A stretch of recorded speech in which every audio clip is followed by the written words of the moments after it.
د حضرت عبدالله بن مسعود رضی الله تعالی عنہ د جګړه ییزو ګډو زده کړو قومندانۍ څخه 915 تنه ځوان منصوبین فارغ شول. سلام وخت مو په خیر. د تعلیمات او پرسونل معاونیت اړوند حضرت عبدالله بن مسعود رضی الله تعالی عنہ د جګړه ییزو ګډو زده کړو قومندانۍ څخه د بېلابېلو قطاعاتو او جسمانونو 915 تنه ځوان منصوبین له 4 میاشتنیو عقیدوي پوځي او مسلکي زده کړو ترلاسه کولو وروسته نن د یو له شانداره مراسمو په ترڅ کې فارغ شول. دغه مراسمو کې د چارو ادارې لوی رئیس شیخ نورالحق انور، د تعلیمات او پرسونل مرستیال مولوي باز محمد حمیدي، د یاد قومندانۍ قومندان مولوي نصیب الله مدني، ګڼ شمېر رئیسان او مسؤلینو او منصبینو ګډون درلود.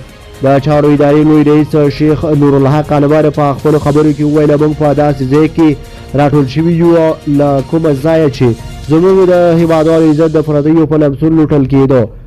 لله الحمد اوس دلته د هیواد او ملت ساتنې لپاره منصوبین روزل کېږي. د دښمن د مقابلې لپاره اعداد ته ضرورت دی. موږ باید پر مخ تللې وسلې ولرو تر څو دښمن ورباندې مغلوب کړو او خپلې ازادي وساتو.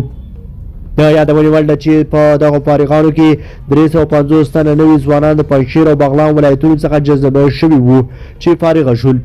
ورته مهال نویو فارغانو ژمنه وکړه چې د هیواد په هر ګوټ کې خدمت کولو ته چمتو دي. غونډه فارغانو ته د بریلیکونو په ورکولو سره پای ته ورسېده.